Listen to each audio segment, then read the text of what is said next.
Welcome everyone to the Pi Entrepreneurship Speaker Series. And today, Professor Lawrence White from Newark University is here to speak with us about antitrust. I will introduce Professor White. So Professor White is Robert Kavesh Professor of Economics in New York University Stern School of Business. During 1986 to 1989, he was on leave to serve as board member on Federal Home Loan Bank Board, in which capacity he also served as board member for Freddie Mac. And during 1982 to 1983, he was on leave to serve as director of the Economic Policy Office in the Antitrust Division in U.S. Department of Justice. He has been the general editor of the Review of Industrial Organizations since 2004 and was secretary-treasurer of the Western Economic Association International during 2006 to 2009.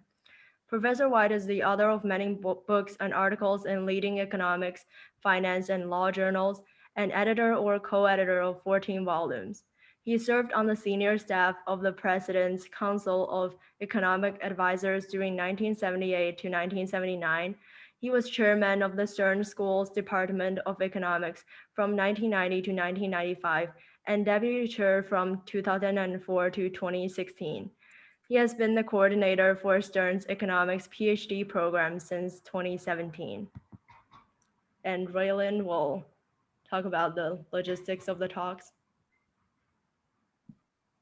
Okay, before we get started, we would like to go over how our Q&A section will be facilitated today. If you have any questions during the talk, please type your question into the Q&A chat box, and Professor White will answer the questions during our Q&A section at the end. So please send your questions in. Now, everyone, please welcome Professor White. Great. All right. Well, thank you. Thank you, Wendy, for that. Thank you for the introduction. So let me get things going. I've got, of course, I'm a business school professor. I've got some PowerPoint slides. So let me get my slides up. Wendy, Rulin, can you see the slides? Yes. Great. Good. All right. So, and let me modify what Rulin said just slightly. There will be a few points during my presentation where I will be happy to stop, and I will ask Wendy or Rulin, are there any questions that have come up so far? So that way, if there are questions on some of the things I've said, they'll come up closer to when they came up.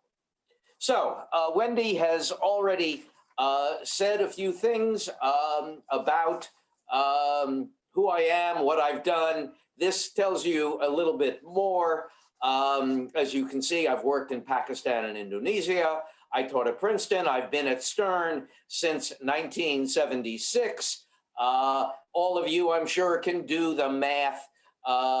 This is my 45th year at the Stern School of Business. I'm a lifer here.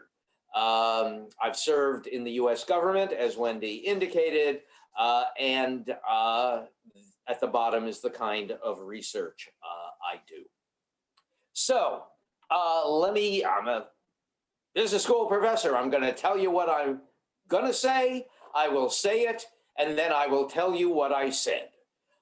So here's where we're going to be going. My topic today is, of course, antitrust. I think antitrust is important for everybody in our society to understand. Maybe a few years ago, most people would have thought, oh, it's sort of boring and arcane and who really cares? But nowadays, everyone is paying attention to antitrust issues. It's in the media almost on a daily basis, whether it is lawsuits that are being brought by the U.S. Department of Justice Antitrust Division or the U.S. Federal Trade Commission, or by private individuals, whether there are investigations, hearings in the U.S. Congress, proposed legislation, and the interest is not only for the U.S., but outside the U.S. as well. The European Union, the United Kingdom, China, Japan, India, there are well over 100 countries that have active antitrust enforcement agencies. I will be focusing mostly on the United States, but this is a worldwide phenomenon and worldwide interest. All right, so where we're going. This is about antitrust, but I think we have to start by understanding markets. Then I'll be talking about antitrust. I'll talk about alternatives to antitrust, exemptions, some recent controversies. I'll spend a little time on mergers because mergers turn out to be a constant issue for antitrust enforcers. So I'll try to provide a little bit of insight there. Then there have been two important recent U.S. federal government lawsuits, one against Google, the other against Facebook. I've focused more on Google, and so I'll give you some information about that. And then, of course, a conclusion.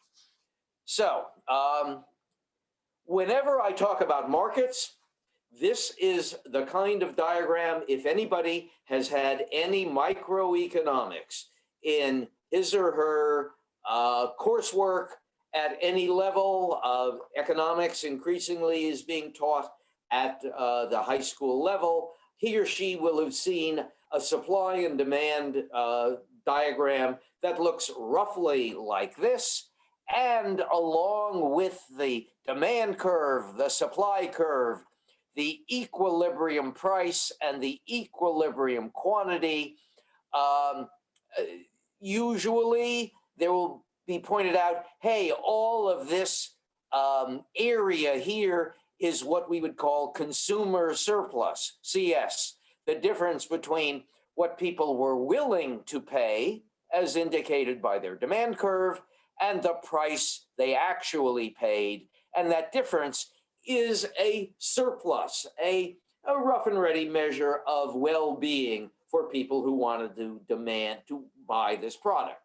And over here, the difference between the supply curve that indicates a willingness to supply by suppliers and the price that the suppliers actually receive is producer surplus. Again, a measure of rough and ready welfare on the part of suppliers.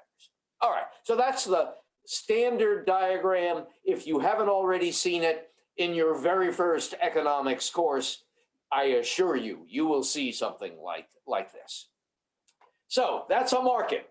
Now, what are the strengths of markets? Well, they allow consumers to find or buy what's best for themselves. And the shorthand that economists use is utility maximization.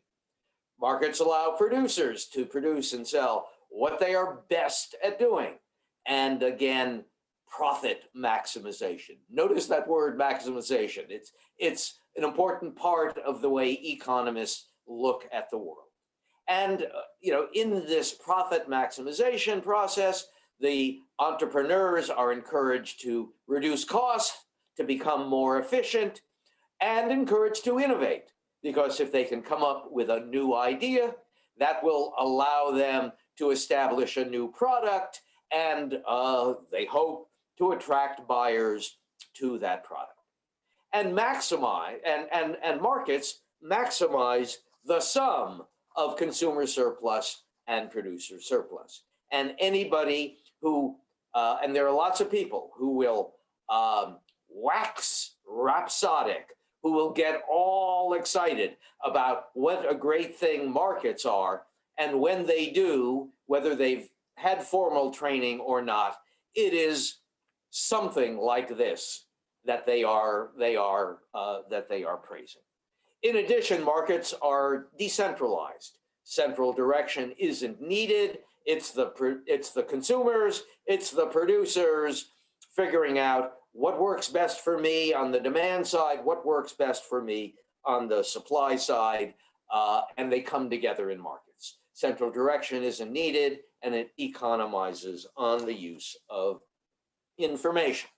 So that's the strengths. It's important to remember that markets can also have their problems, that the optimality of unfettered free markets rests on some important assumptions. First, that there is, in fact, vigorous competition, that the producers don't have market power. There's no monopoly or oligopoly. Again, one will learn about those things in an introductory economics course. In fact, antitrust, which we will be talking about for the remainder, is about addressing that particular issue when there are actual or potential problems of market power. But there are other potential problems with markets. The assumption that this is great assumes no externalities, no spillover effects.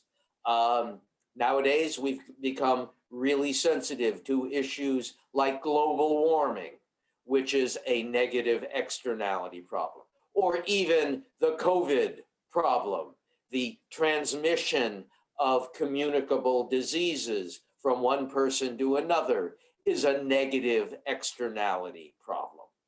Environmental pollution more generally, neighborhood effects, they're all externality problems. There can also be positive externalities, but markets won't deal very well either with the negative or the positive externalities.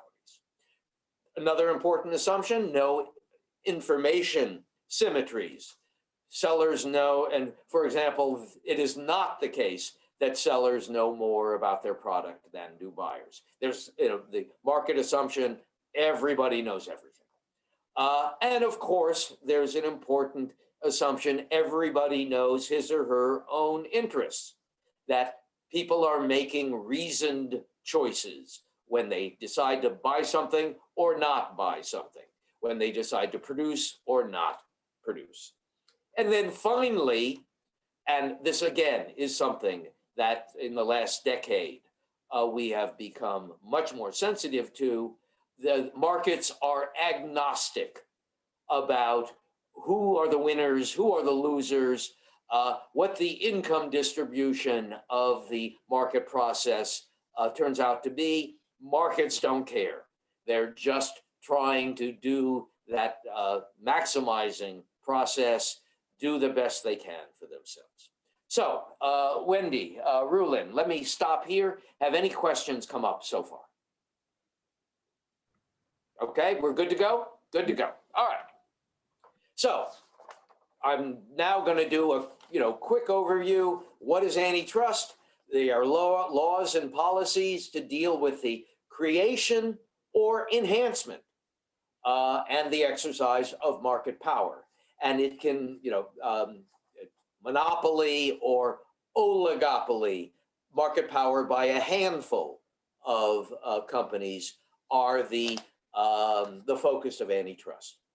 The major areas that modern antitrust focuses on is price fixing, where you have explicit collusive joint behavior that tries to achieve something that looks like a monopoly outcome. Other anti-competitive agreements, mergers, and I mentioned mergers before, I'll be talking about them again, may create or enhance market power, monopoly or oligopoly again. Unilateral actions that may enhance the actor's market power. These are all the subject of modern antitrust.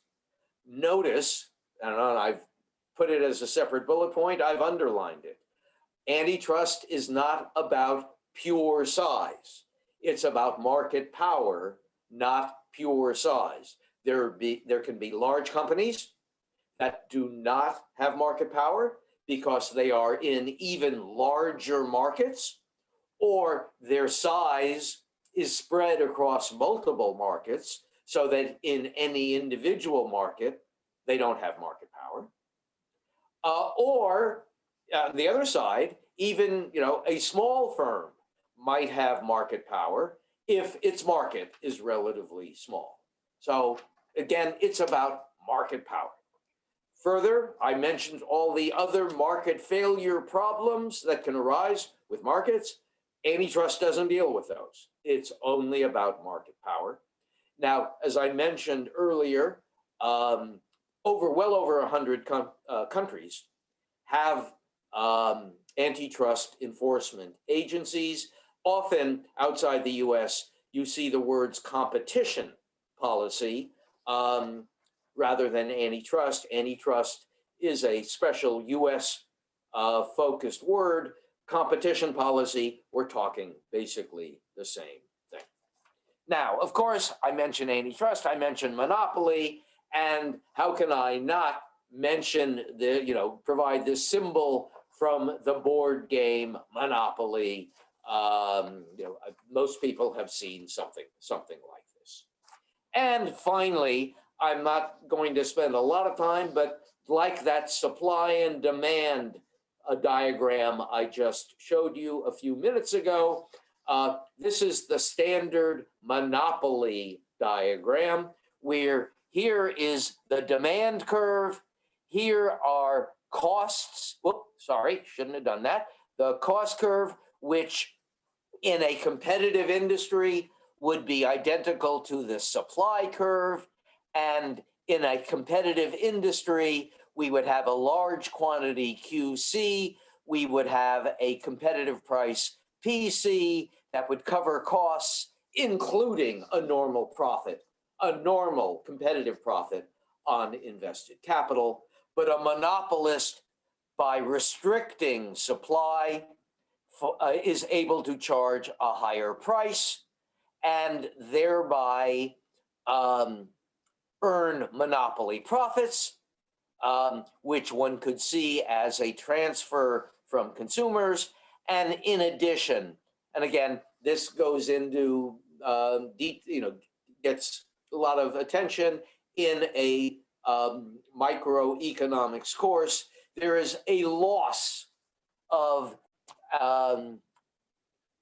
what's called allocative efficiency. Here are people who are willing to pay. Their willingness to pay is in excess of the cost of supply, in excess of the price that would be charged in a competitive market. But a monopolist decides, if I sell to you guys, I'm going to have to charge a lower price to everybody else. I can't do that. I'm just going to charge a higher price. These people are shut out of the market and end up buying something else that makes them less happy.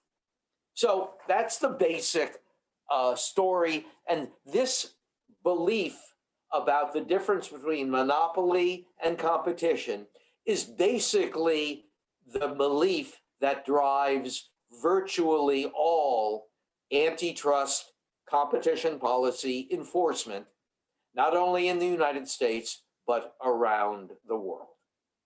So let me stop there for just a minute. Have any questions come up?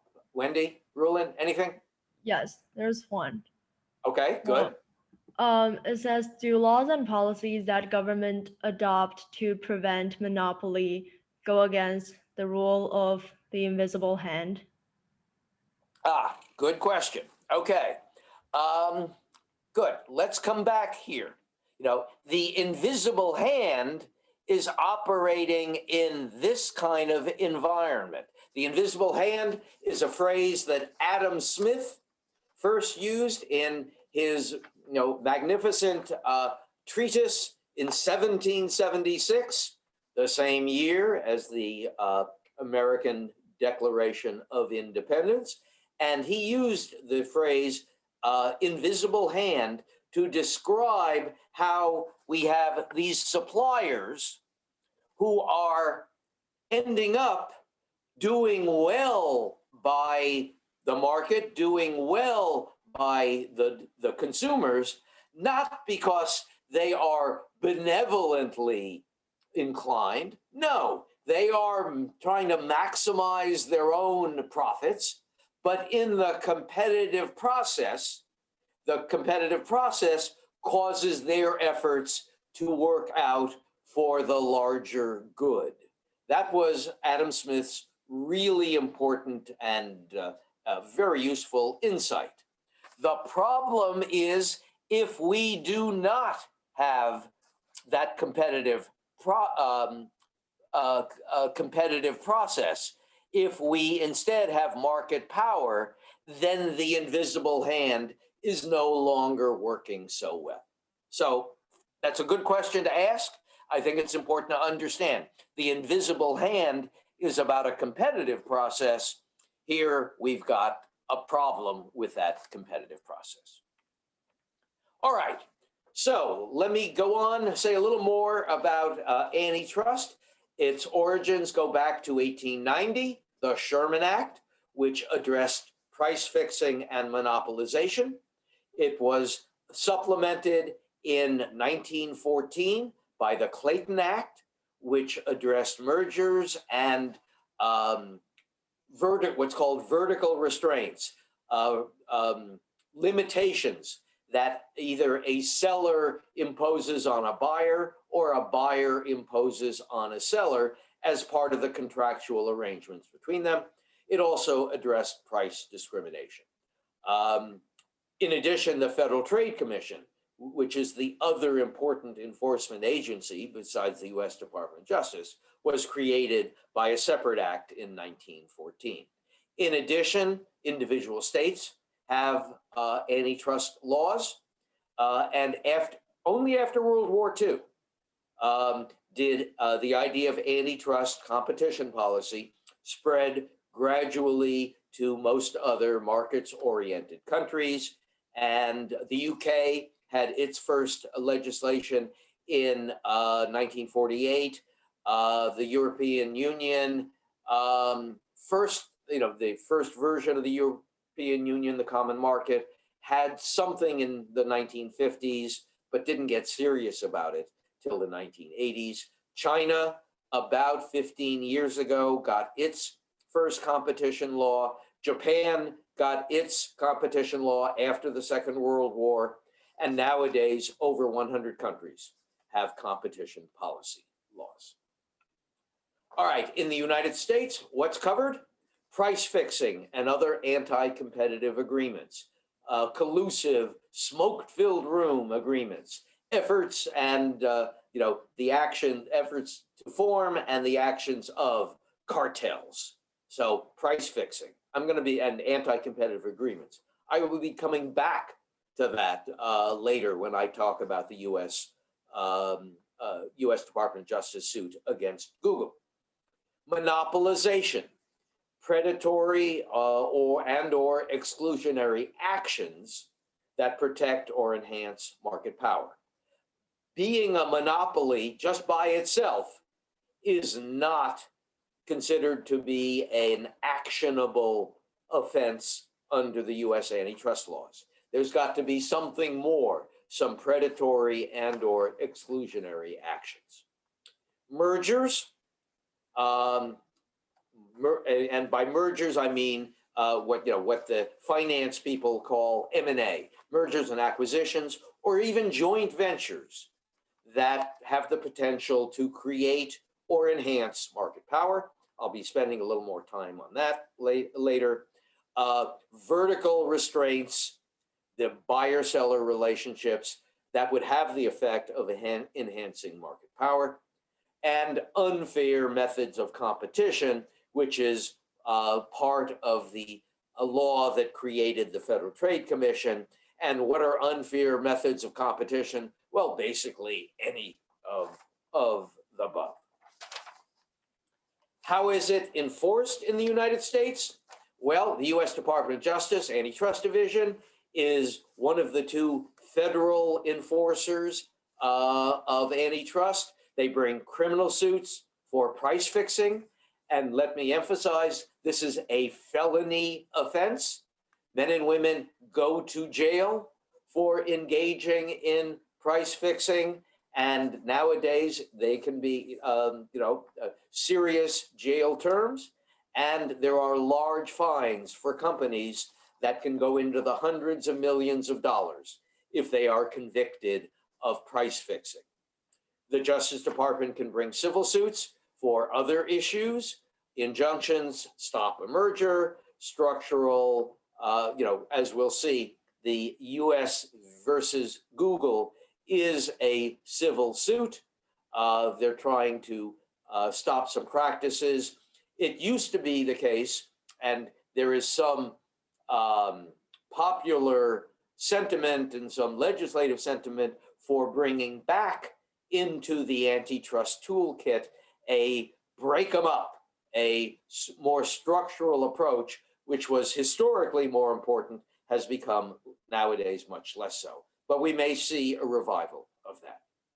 The US Federal Trade Commission is the other important antitrust enforcement agency at the federal level. They just bring civil suits. They can achieve injunctions. They can stop mergers. In addition, private lawsuits can be brought by harmed parties. And if they can convince a judge, either at the federal level or at the state level, that they have been harmed by an antitrust action, they can demonstrate the damage.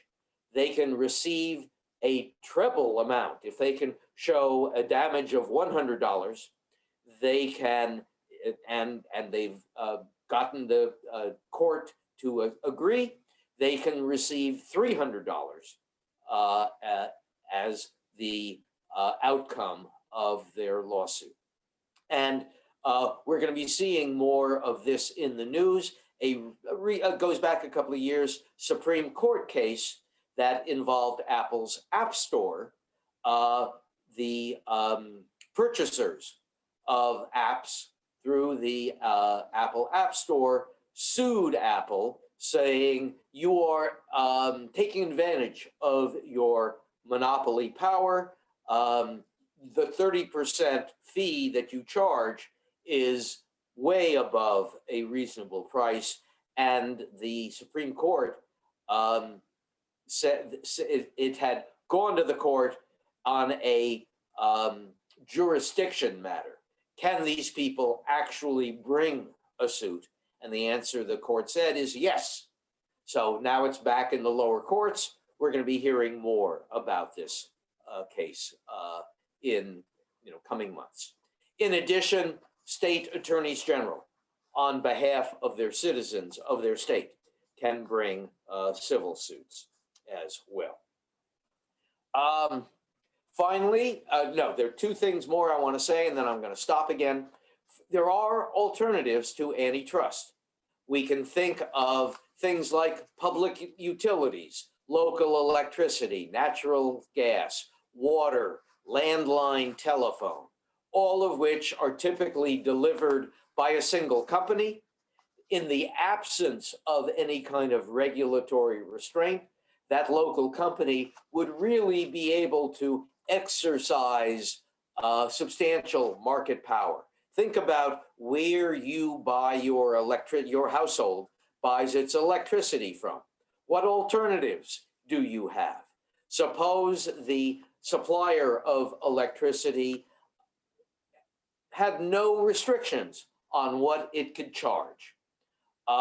That's not a world I'd like to live in, and that's not a world that most governmental entities, whether in the US or outside the US, have decided they want to live with. And so we see government regulation of prices as a substitute. In the United States, some aspects of healthcare are regulated. We've seen a revival in the United States, a revival as housing prices and rental prices have risen over the last few decades, more interest in trying to deal with that problem through rent control, which is government regulation of prices. In some places, as a substitute for either antitrust or regulation, we see government ownership and operation of essential facilities and public goods. So in some places, like for example, the city of Los Angeles, somebody who lives within the city limits of Los Angeles receives his or her electricity, not from a private company, but from the city of Los Angeles, the LA Water and Power department provides electricity, provides local water as well. In other places, in fact, neighboring cities around the city of Los Angeles, whether it's Beverly Hills or Culver City or Santa Monica, they get their electricity from a private company, regulated, of course, but a private company, Southern California Edison. I think they get their water from a private company, regulated as well. So government ownership is an alternative. Then, there's yet another possibility, which is literally grit your teeth. Say, look, I'm not happy seeing monopolies do their thing, but governments can be a problem as well. The regulatory process may not work so well. The government supply may not work so well. So, let me just tolerate this and hope that entry in the long run will erode the prospects of, gee, I can make a buck, will lead to entry and erode that market power. So we ought to remember there are alternatives. Finally, there are exemptions in the United States from antitrust. Agriculture is exempt, fisheries, labor unions. In the business of providing insurance, this is all by the US Congress, just legislating exemptions to the antitrust laws. Insurance, professional sports, but as it turns out, not the NCAA, the National Collegiate Athletic Association, is not exempt. And we are seeing, and for the last decade, we've seen lawsuits where athletes have said it is an illegal combination, an illegal agreement among the universities to restrict what I can be paid for my athletic services while I'm a basketball player or a football player or a women's softball player. They are illegally restricting what I can be paid. And as we speak, there is a case that is being heard by the US Supreme Court. These NCAA antitrust cases are going to be in the news over the next few months, probably the next few years. Export trade associations, international container ocean shipping, government activities by the states, by municipalities, if they've been authorized by the states, and political activity are all exempt from antitrust. So let me stop there. Again, Wendy, Rulin, have any more questions come up? Yes, Raylan will choose the next question, I think. Rulin? Yes. So there's this question from Ying Huang. What's often the impact of antitrust on the workers' population? Okay, that's a good question. Normally, no, not normally. Up till now, what happened, when there is an antitrust action against a company, normally it's usually about the company being having market power in the markets where it sells its stuff. And so trying to stop the exercise of market power, break up a conspiracy, stop a merger that might have otherwise occurred. There may be indirect effects for workers, but not so much direct effects. In the last decade or so, the antitrust agencies have paid more attention to places where, or situations where a company or a group of companies are exercising market power in the hiring of workers, in the buying of inputs, of which buying the services of workers, employing them. market power in that dimension can cause workers' salaries, wages to be lower than would otherwise occur in a competitive market.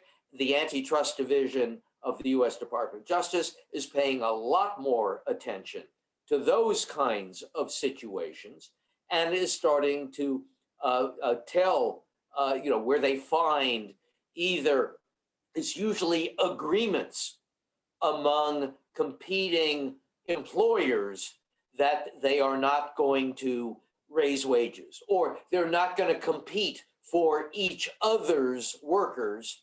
That's a violation of the antitrust laws. That's right. A few months ago, the first criminal lawsuit against a company in this sort of situation was filed. We're going to be seeing much more attention to these kinds of worker-focused lawsuits. They're probably not going to be as prominent and probably not as common as the lawsuits against companies on the selling side, but we're going to see more of that. That's a good point to raise. Any other questions? Yes. So this question says, for the felony offense of price fixing, do only monopoly companies fix prices, or do other companies do that as well? Well, it's when companies get together and agree on prices. For example, as we speak, there are lawsuits involving the producers of the chickens that appear in our supermarkets. There are four or five major producers of chickens. They buy the chickens from farmers, they slaughter them, they package them, and they sell them to the supermarkets who sell to us. And there are, there's been the demonstration. These 4 or 5 producers alone, you would not consider them to be a monopoly. Together, they were conspiring to fix prices. And in fact, on both sides, they were conspiring to raise the prices that they charged to supermarkets, and they were conspiring to suppress the prices that they pay to buy the live chickens from the chicken farmers, chicken growers. So this is a case individually, they didn't have, they wouldn't be considered a monopoly, but they are going to end up paying literally hundreds of millions of dollars, both to the United States government, I think to some states, and to individual buyers and to individual chicken farmers for their conspiracy to raise the price at which they sell, to suppress the price at which they buy. So it's primarily about the conspiracy, but sometimes it's a little more complicated to talk about an individual seller and that seller getting sued for monopoly position, but it does happen as well. Most of those headline cases you're going to hear about in the media are going to be about conspiracies like those chicken slaughterhouses. Is that clear? Good. Yeah. All right, let's go on.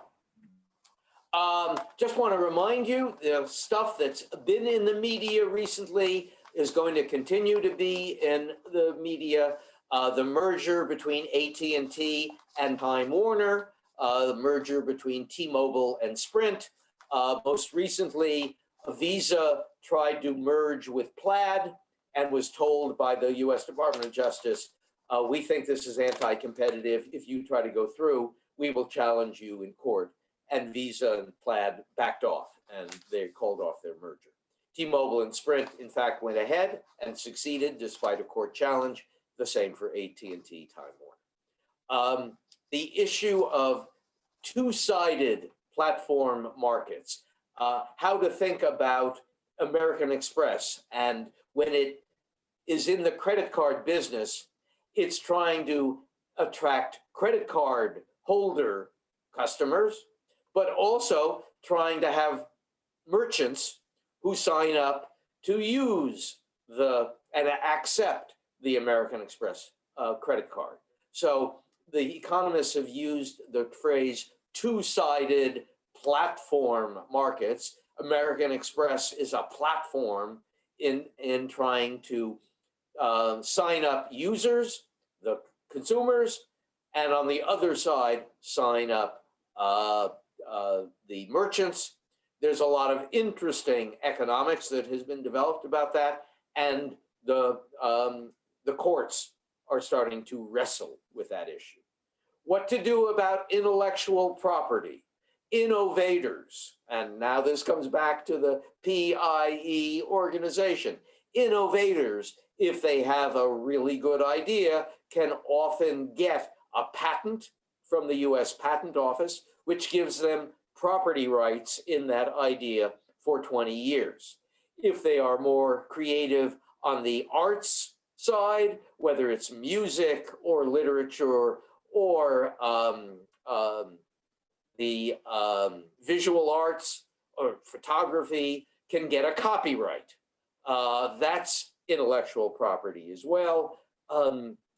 There's a long legal tradition of just blanket assuming anybody who has a patent or a copyright or even a trademark is holding a monopoly. That's just I could spend the next 3 hours telling you about what a mistake that is, but alas, I only have about 15 minutes. So I'm going to have to say, just, this is going to continue to be an important issue. What to do about Google, Facebook, Amazon, what to do about Apple and the App Store. These are all active issues. What antitrust with respect to healthcare. What do we do about patented drugs and the pricing of patented drugs? What about hospital mergers? And in Europe, those issues often get addressed under the term abuse of a dominant position. So for the rest of my time, let me stop. Wendy, are there any more new questions that have come in? Yes. So Okay. there's a question about government ownership. So it says, how does government ownership of essential facilities affect market power? Good. In principle, if a government owns an essential facility, like the local electricity, or here in New York City, the New York subway system is owned by the government. That's true for almost all mass transit systems in the United States and in most places of the world. In principle, they have a monopoly. If they wanted to, they might be able to exercise monopoly power. But in fact, most governments are trying to provide service at reasonable prices. They're the government, after all. So we normally don't think of that kind of government service as an antitrust policy. Where government can be a problem is if it creates, by limiting franchises for private sector parties to engage in an activity, by saying, all right, Ms. X, you can engage in this activity, but Mr. Y, you cannot. That's a barrier to entry. And that's where at least antitrust thinking starts to say that's a problem.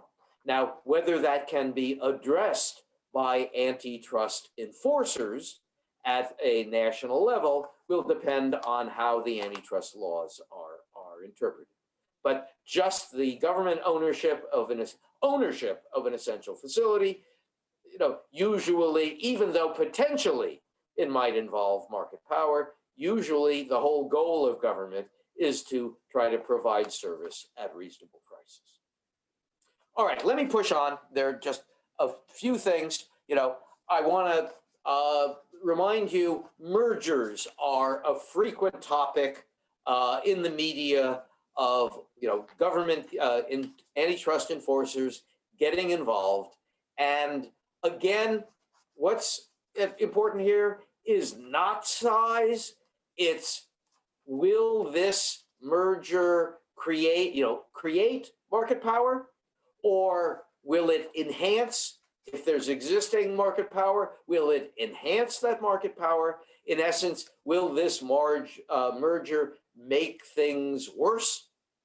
It's, as I said, not about pure size. The authorization is through Section 7 of the Clayton Act. It's enforced by the U.S. Department of Justice and the Federal Trade Commission, and it applies not only to seller power, but also to buyer power. The typical merger analysis is firms A and B want to merge, and so the crucial question is, do they even compete in the first place? If no, hey, this is not an antitrust problem, except in a way I'll show you in just a minute. If yes, and the most recent example of this that actually went to trial was the merger of Sprint and T-Mobile, and you can see here are all the questions that the enforcers and the courts, if it gets to court, will have to ask to see, is this merger a problem that should be stopped, or is it okay to let it go through because it's not going to create or enhance market power? There could be offsetting efficiencies. Maybe if there's some spinning off of some assets, maybe it can be made okay. This is the basic way the analysis runs.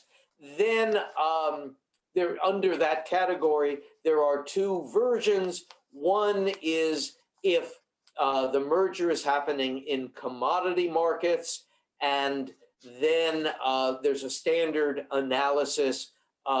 Here's all the particular questions that get asked. Wendy, will you be able to make these slides available for everyone who has tuned in or zoomed in, or even a wider distribution? Yeah. Good, great. So this will all be available. And by the way, I should have mentioned this. I put my email address on the very first slide. That's deliberate. I would be happy to respond to any email inquiry, any email questions, anything anybody wants to engage in. I'm happy to do it. You've got my email address at the very beginning of those slides. All right, a second analysis of mergers applies where you have differentiated goods, products, and again, here are the kinds of questions that the enforcers ask. Finally, suppose we've got a merger between two firms. They don't compete, but they are in a supplier-distributor relationship, what economists have come to call a vertical or an upstream-downstream relationship. The AT&T Time Warner merger of about 3 years ago falls into this category. And here are the kinds of questions that get asked there. So for the rest of my time, I want to spend, I'll quickly mention there is a major lawsuit that got filed by the U.S. Department of Justice in October. It is a monopolization lawsuit. It's the first major monopolization case that the U.S. Department of Justice has brought since it sued Microsoft in the late 1990s. It's going to continue to be in the media. If the case does not get settled before then, it will go to trial. But it's considered so complex that it is scheduled to go to trial 2.5 years from now, in, I believe, September of 2023. So 2.5 years from now. The US Department of Justice was joined by the states. Other states have brought their own suits. Like I said, it's likely to be a lengthy case. FTC had investigated Google and dropped their investigation 8 years ago. There hasn't been an official announcement by the Biden administration. It's exceedingly likely they will continue and try to strengthen this case. And then as a follow-up, in a totally not a follow-up, just it was in the works. In December, the Federal Trade Commission sued Facebook, also for monopolization. They were joined by 46 states, plus the District of Columbia and Guam. All right, what is the Department of Justice claiming? Google has a dominant position in search, and it has maintained and strengthened its position by it pays Apple $8 to $12 billion a year to install the Google search engine as the default on all Apple devices. You buy an Apple device, Google search is installed, it's the default. Same thing, paying other cell phone manufacturers to install Google search engine as the default, exclude other search engine providers. And the Department of Justice claims, as a consequence, there's diminished competition in search, and there's higher prices paid for search-linked activity. So again, the two-sided nature, there is search and there is search advertising, and both sides have been harmed by this arrangement. There is lower quality service.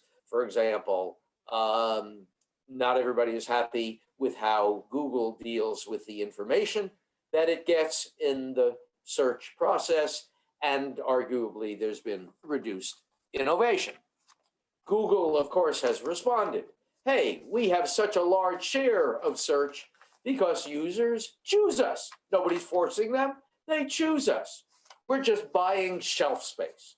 That's just like what a breakfast cereal manufacturer does when the cereal manufacturer pays, as it does, for eye-level shelf space in your local supermarket, or pays to have an end-of-aisle display. Other search engines, hey, they're just a click away. It's real easy for users to switch to a different search engine if they're unhappy with us. But they don't. They choose us.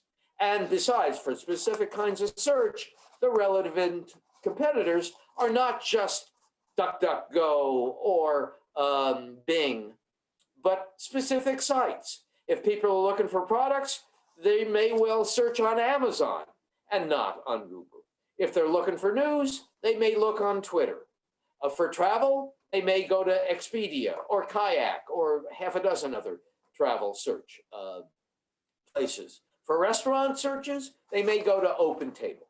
So we don't have market power. Those purchases are not really suspicious. Other search engines are just a click away.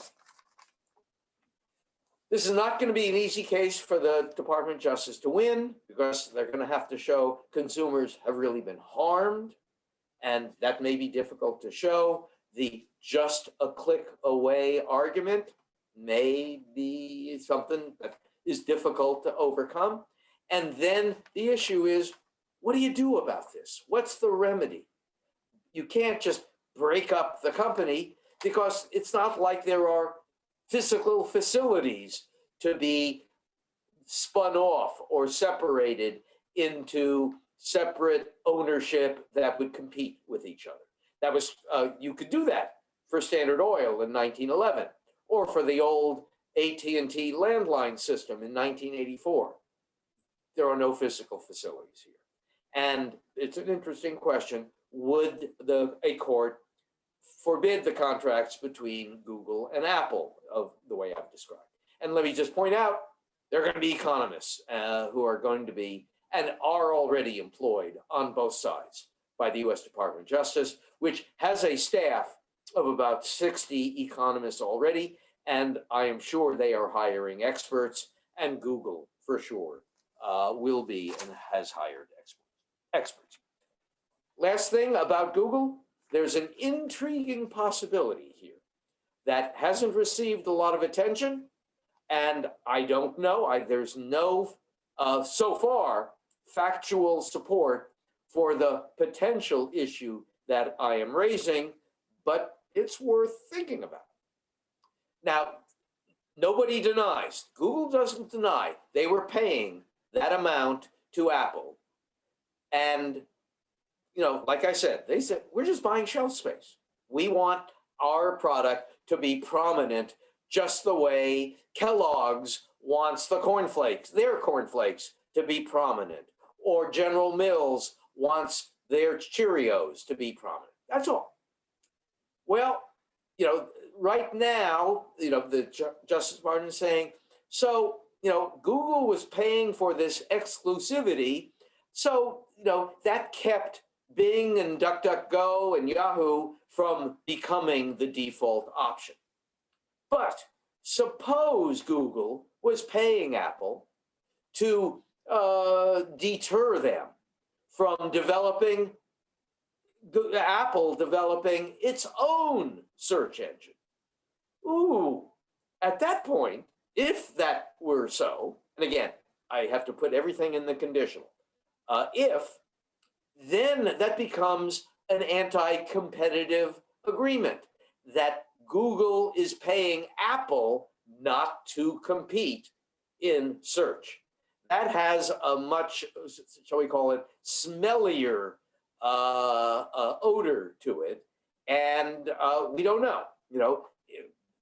In the lawsuit, the Justice Department can start subpoenaing documents, can look at emails, can ask company officials to testify under oath, take depositions.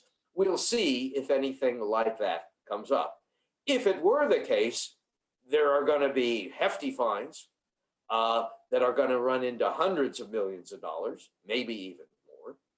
But then what else do you do? Because a court cannot compel anybody to come up with an innovation, come up with its own search engine. So there we are. I've talked about the strengths of markets, the problems of markets. Antitrust addresses one of those problems. I've talked about the Google lawsuit. I think economics insights can contribute and really have substantially contributed to significantly good policy. As I mentioned, these issues have been in the media a lot over the last 4 or 5 years. They are going to continue to be in the media at least for the next 4 or 5 years, if not longer. And so stay tuned. Wendy, are there any more questions? There are a couple questions, but I think we can choose one because it's related to Google. We're just about run out of time.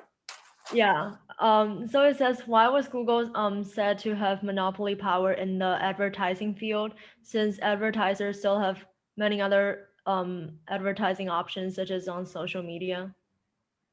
You're asking an excellent question, and that is a question that the Justice Department is going to have to address, which is, what is the relevant market against which Google's advertising position should be judged? If the relevant market is advertising related to search engines, no question. They have a 80 to 90% share of that advertising. That's close to a monopoly, not an issue. But suppose it's all online advertising. Now I think the numbers are among all online advertising, Google has only 30 or 40%. Is that enough to raise monopolization issues? No, I think the Justice Department's going to have a problem there. And for sure, if you say, look, the relevant market is all advertising that happens in the US economy, whether it's online, whether it's billboards, whether it's in print media, whether it's on bus stop benches. Then online is only half of that. And that would mean that Google would have only 15% of all advertising. No way. So the issue of Google's position in advertising, does it actually have market power, is going to come down to this market definition of what's the relevant market against which Google's advertising position should be judged. And there's no good answer to that right now. Maybe the Justice Department will be able to figure out an answer, but right now, there is no good answer. Good question. Now, again, Wendy, I'd be happy to entertain more questions, either right now, or people can send them to me, or you can forward them to me, and I can try to respond whatever would work best, Wendy. But let me say, thank you, Wendy. Thank you, P.I.E, for this opportunity to talk. As you can probably tell, I love this stuff. I think this is important stuff. I hope it has been useful for everyone who has zoomed in today. Yeah, thank you, Professor White, for speaking to us. And thank you everyone for attending the talk. This is the end of our talk. And I will share Professor's slides with you guys. Yeah. All right, very good. Well, thank you, Wendy. Thank you for this opportunity. Thank you for speaking to us. I think we've learned a lot. Yeah. Well, thank you. Thank you.